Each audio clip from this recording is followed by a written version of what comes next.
XS 13 on tuore voittaja European Yacht of the Year eli Euroopan purjevene-kilpailussa sarjassa Perheveneet. Taitaa olla ensimmäinen kerta, kun tämän luokan voitto menee katamaraanille. Pääasialliset syyt voi jakaa noin 3 osaan. Ensimmäinen on puhdas purjehduksen nautinto. Tässä XSissä on ensimmäisen kerran, tai ainakin parhaiten toteutettu koko brändin alkuperäinen lupaus.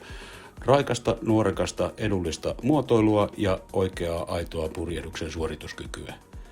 Voin kertoa ihan omasta kokemuksesta, että suorituskyky ja purjehdustuntuma on sellaisia, että jopa monovene-ihminen nauttii siitä.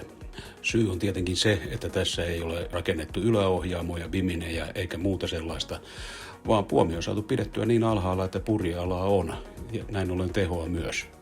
Myös sitten se, että kalustuksen määrä on ehkä vähän vähäisempi kuin varsinaisesti meillä tutuissa asuttavissa katamaraaneissa, joten keveyttäkin on. Se menee suoraan suorituskyvyn piikkiin. Kävellään veneeseen sisään, niin nähdään vähän mitä se pitää sitten asumisen ja olemisen puolesta. Ohjaamot suljetaan takaa laskemalla peräpenkit ja nostamalla uimatasot ylös. Tämä on ihan hyvää Blue Water-ajattelua. Avotila katteen alla on sinänsä ihan selkeästi järjestetty. On peräpenkki, on sivupenkki, on L-sohva, jonka keskellä ruokapöytä. Nurkissa tuonne salonkia vasten on sitten 2 isoa piironkia. Toiseen voi laittaa kylmäkaapin ja voi jättää myös varastoksi.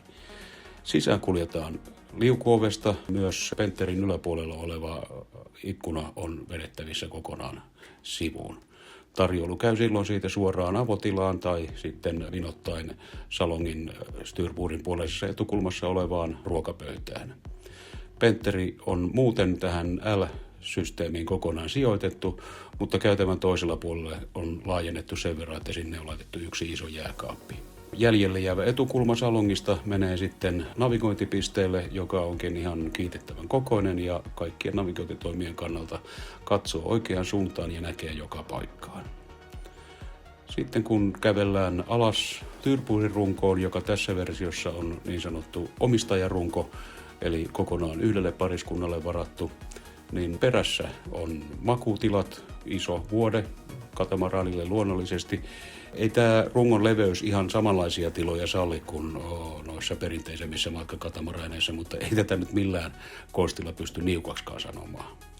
Keskelle runkoa jää sitten varsin iso tila erilaiseen käyttöön. Siinä on kirjoituspöytä, joten etätoimistona se toimii mainiosti. Sitten on hyllyjä kirjoille ja varusteille.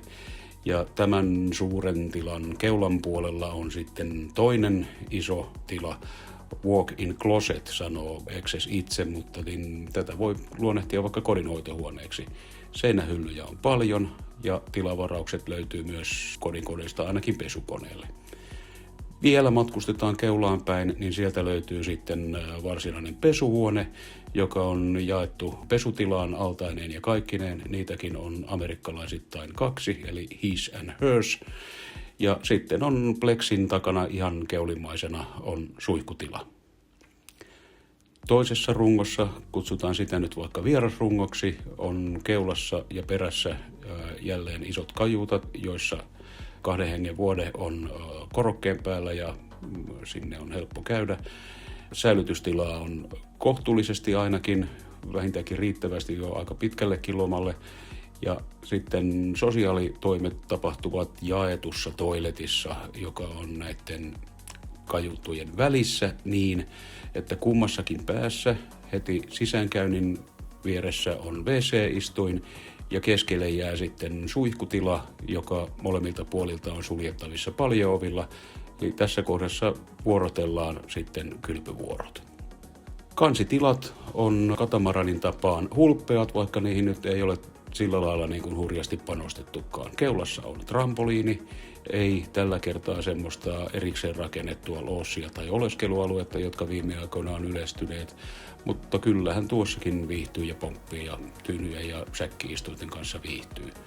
Kiva plussa on se, että kerrankin on ihan kunnon tukevat portaat tonne katolle ja maston juureen. Kulku ympäri veneen on katamaraanityyliin ilmiömäisen helppoa. Käytävät on leveät ja kun vene ei kallistu, niin mikä siinä on tallustellessa. Ohjaamo on ergonomialtaan varsin toimiva, vaikka katamaraanityyliin verrattuna yleensä, niin ehkä tämä on vähän riisutun näköinen, mutta se mikä on paikallaan ja toimii mainiosti. Ja ainakin tällä oli oikein hauska purjehtia.